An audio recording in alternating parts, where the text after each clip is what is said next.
we have a quorum. I say, why don't we start the meeting and let Carolina Mejia. We're working on getting the live stream up.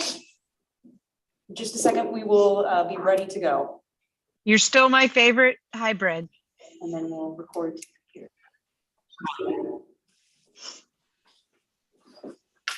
All right, Chair Parchley, you are good to begin.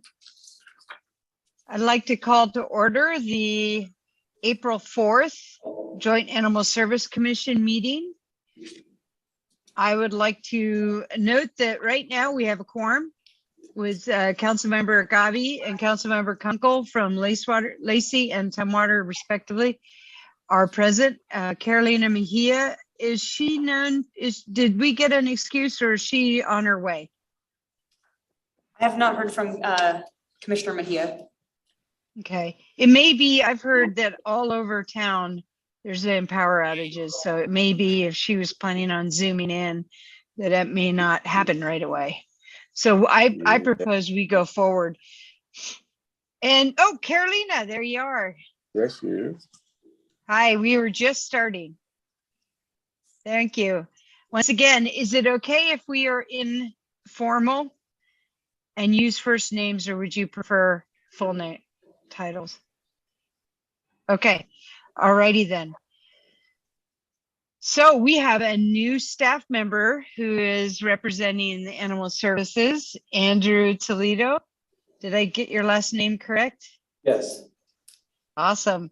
And you are operations manager. Why don't you introduce yourself just a little bit? Yep. So I'm Andrew Toledo. I'm the operations manager. I've been here for about a year now. Prior to this, I was with the City of San Antonio Animal Care Services for about 2.5 years. And then prior to that, I was with Arizona Humane for about 4.5 years. So I've been doing this for a little bit now. Yeah, that's awesome. That's awesome. And Assistant City Manager Kelly Fong, just wave since I'm recording. There we go. All righty. All right. I would seeking approval of the meeting agenda, please. Move to approve the agenda as presented. I'll second. Any discussions, changes? Hearing none, all those in favor, please say aye. Aye. Aye. Okay, I'm also seeking approval of the consent agenda, which has our meeting minutes and shelter statistics embedded. I would move to approve the consent agenda. Second. Any discussions? All those in favor, please say aye. Aye. Aye. The next is public comment. Do we have any in person? Because I'm not seeing any participants. Nobody in person, no participants, and no emails. All righty. Let's move right on to staff presentations with Andrew. Okay.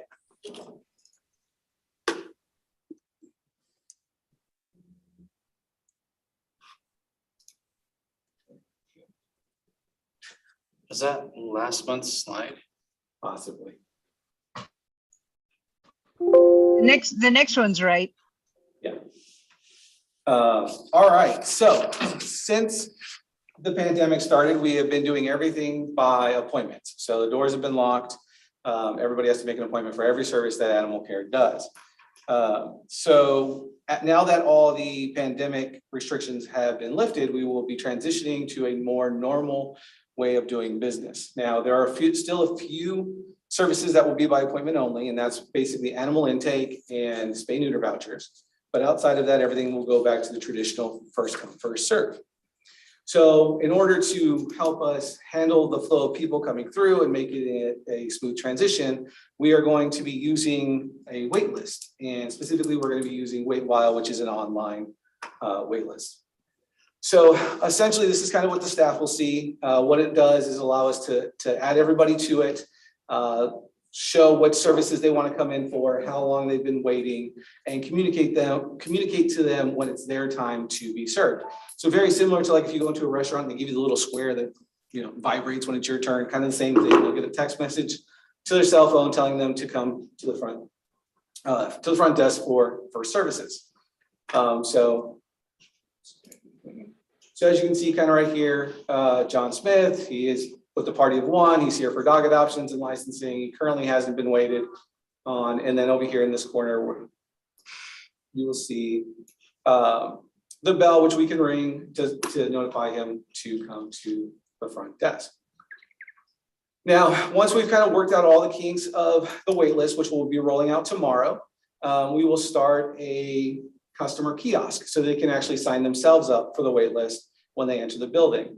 And so essentially we will have an iPad in a station that they can come in, basically click to join the wait list, select their services, add their name and phone number, and join so we can serve them from there. So it's a little bit self-service. We can always help them with it at the front desk. But essentially it's a very streamlined and easy way to kind of keep track of everybody who's coming into the building.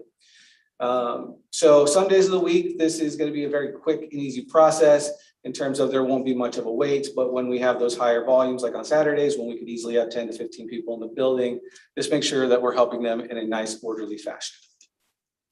The good thing about Wait While is, in addition to just being a wait list, it also allows us to pull analytics. So here's a couple of examples of what this would look like. So this is from our December adoption event when we actually used Wait While as a kind of a test. And so what you can see here is that we had 60 people visit. We served 59 of them.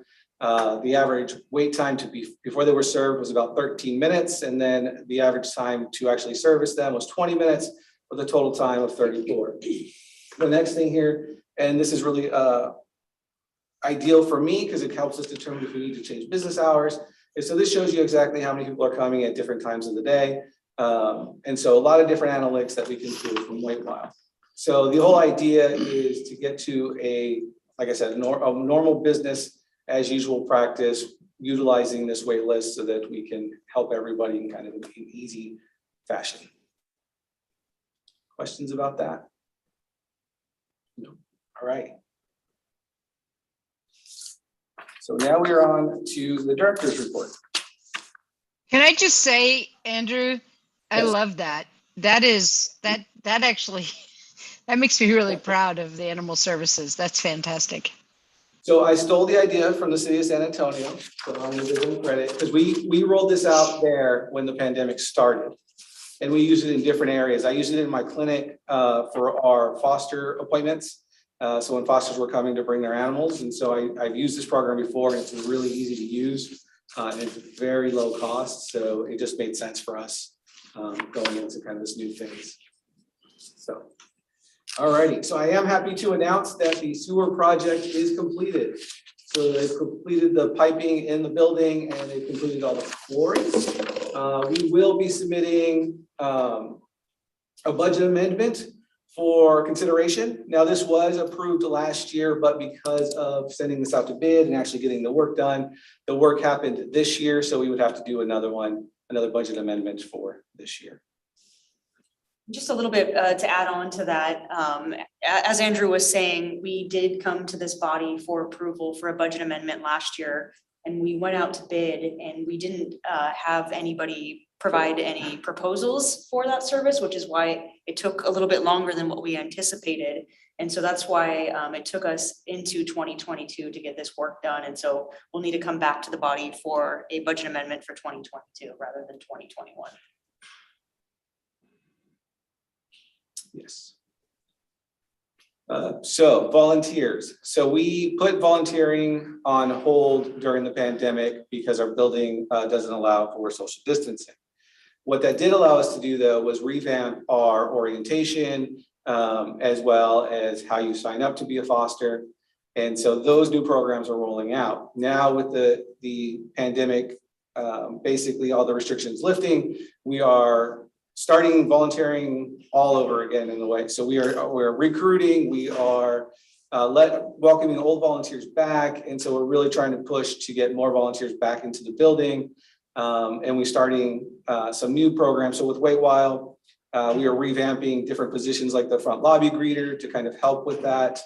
And we are looking to kind of expand our volunteer services to beyond what they were prior to the pandemic as well. So we're very, very excited for that. Chandros has worked really, really hard on getting those programs up. And so we're welcoming lots and lots of volunteers back, and so we're really happy to see that. Can I say something? Yes. I went to the brewery event that JESCOM partnered with, and I was very proud, I guess I would say, of all the volunteers who were there and how knowledgeable they were about just everything. And there were some staff members too, but just the volunteers were really engaging with everyone who was going through there, and it was just great to see. So shout out to our volunteers for sure on that. Awesome. Thank you for sharing that. All righty. So the last part here, I'm going to actually switch to the next slide. So one of the things that we have rolled out is a new color coding system for our animals. And this again goes with kind of the new volunteer rollout. So when animals come through the system, we will be designating them a different color. And the color is based off of basically their handling and their behavior. And so as volunteers get trained, they will be able to move to the different colors to handle the different levels of cats and dogs. And so this is really geared towards ensuring that volunteers are trained properly to handle kind of those more difficult animals. So it's for safety and a very easy way for us to identify which volunteers can handle which dogs and which dogs may have, or cats may have special handling requirements. The other thing is when we're showing animals to people, it's an easy way for us to identify what these animals may need when we're going to pull them out of the kennel. It might help us guide some of them to, hey, this orange, which doesn't really look like orange, but the orange dog here might not be best for you with a little kid. Let's look at some of these dogs that have green stickers or yellow stickers, that kind of thing. So this is rolling out. We've already started this. And so all the animals, when they enter the building, will get an initial color. But colors can change as they've been in the building, one way or the other, depending on what we see with their behavior. So they may come in as green, get stressed out, and may become a yellow. They may come as a yellow because they're stressed out, calm down, become a green, that kind of thing. And so it's kind of a fluid system, but it is there for everybody to be safe and know who they should be handling. Any questions about that?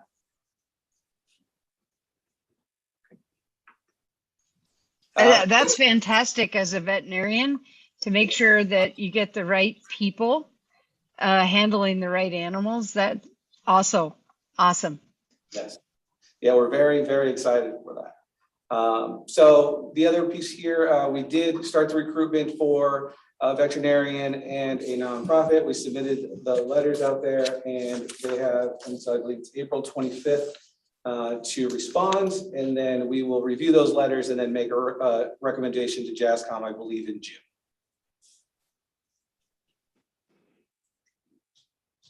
Strategic plan updates.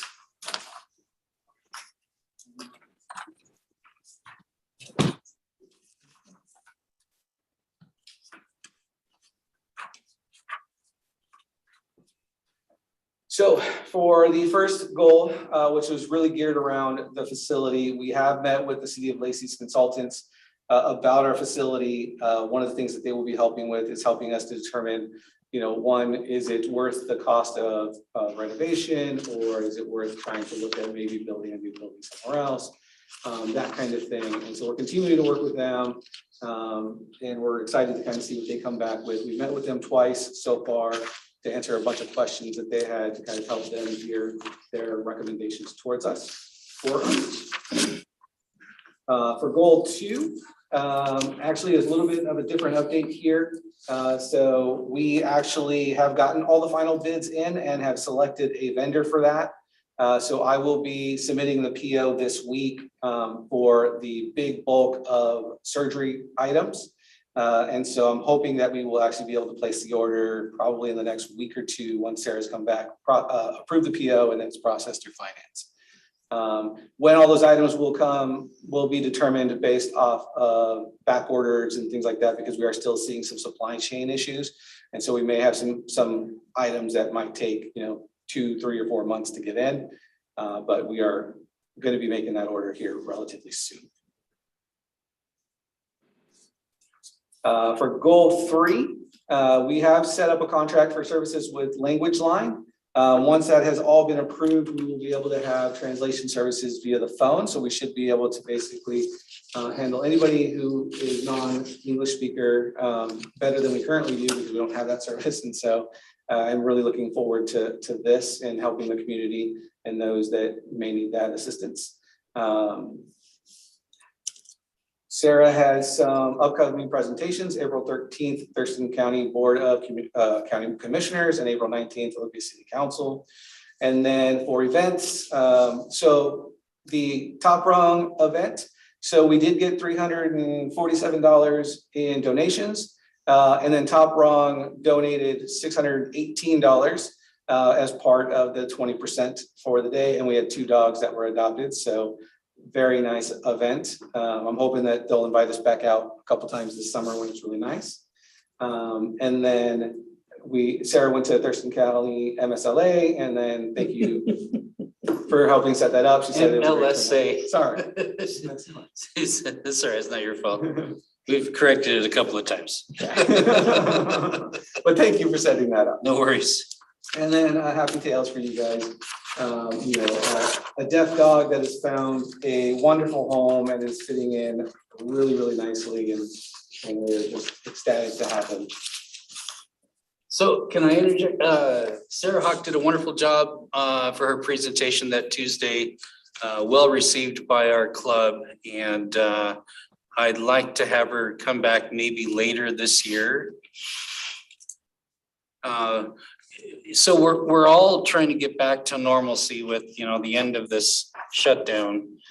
And as we move through this year's seasonal market shift, we're going to see an uptick in membership for our club with MLSA. And I think it would behoove us to have Sarah come and give another presentation when there's more members participating. And I would say maybe early fallish is when we can maybe plan to have another presentation, would probably in order. Okay. Yep. I don't believe that should be a problem, but I'll let her know. Cool. Let her schedule that. Great.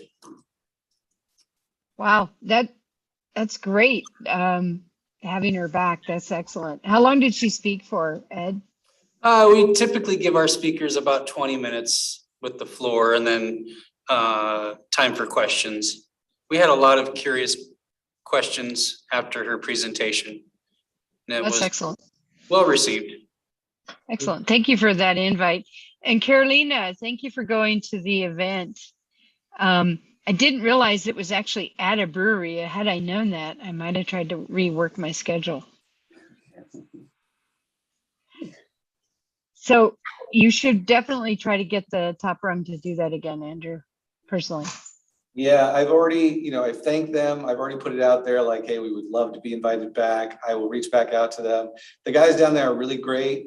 They reached out to me to get this started, and then, they were promoting it on social media. They did Instagram Live. And so, they were really easy and great to work with. It's right down the street from my house, so I visit them on a semi-regular basis. And the community right there does too. It's a great place. Does the shelter go out to events like, Capitol Lake Fair, Harbor Days? Do we have a booth that goes out and at least does an informational booth? So since the pandemic, a lot of those things stopped. So I've been trying to go out whenever we can. So there was a Harley Davidson event a couple months ago that we attended. I set up this one with Top Rung. And so my goal is to be out in the community and have our team out there, whether it's just information or taking adoptions out. And I'm hoping that now with the restrictions lifted, we will see more of those events available to us. But we just haven't been doing a ton in the last 2 years because a lot of them have been shut down. I just heard that the Cancer Dog Walk is happening the last weekend in April. If you want, I can get the organizers connected with you. Yes, please. It's a joint Animal Cancer Foundation and American Cancer Society event. 50% go to the animals, 50% to the humans. Is there anything else for the good of the order? Chairperson, just really quickly, one thing I would say before we adjourn is I know at the last meeting, we talked about going over the financial policies, a budget review, and as I just mentioned and Andrew mentioned earlier in today's meeting, we're gonna have to come back and do a budget amendment. So we didn't forget about that. That is scheduled for our next meeting. So just wanted to let you all know that that is going to be coming as part of the next Joint Animal Services meeting. Excellent. And can we put on the next meeting agenda for Sarah discussion of when we're going to have our retreat? So we can start getting dates set.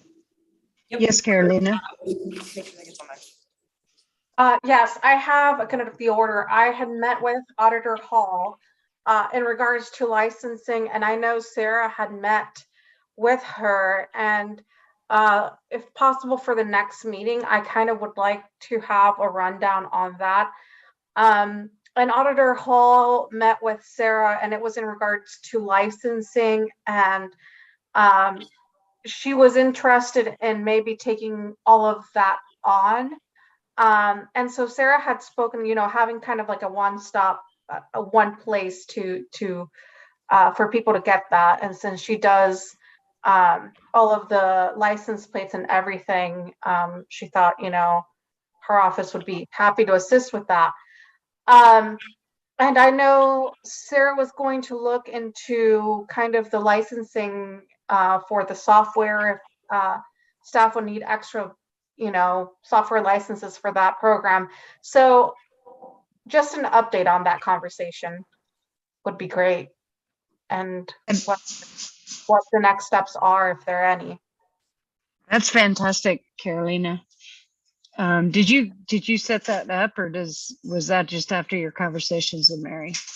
Well, I told Mary had mentioned it in a conversation, and so I had called Sarah and asked her to kind of meet with Mary to see if it was even a possibility. And I had my check-in with Mary Hall today, and she kind of gave me that rundown. And so maybe for the next meeting, if Sarah can kind of give us an update on that, that would be appreciated. Excellent. Yes, I would love to hear that. Peter, do you have anything for the good of the order? No, I don't. Okay, Ed? I was going to wait to actually ask Sarah this. This might be talking out of turn. When she comes and gives presentations to various groups, would it be out of context for her to maybe bring her favorite animal or a really friendly animal that I don't know, maybe that's a little over the top. I know our club, MLSA, would love that. If we brought like a really friendly dog that's cool with people while she's giving the presentation, I think people would love that. And it would just kind of leave an impression. Yeah, it would. I can say that she would probably be open to it. What it would really come down to is what we actually have available to bring. Okay. So not everything behaviorally would probably be good for a crowd. Sometimes yes, sometimes no. It just kind of depends on what's actually in the shelter at any given time. So we all do towards the end of that meeting, wants and needs, or we, talk individually about what's going on in our business or things we're looking for, because it's a networking group. That's the intention of us being there.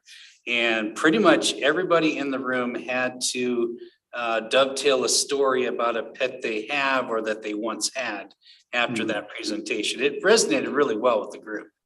And there was a story, there's a title rep that comes to our group that had a pet iguana.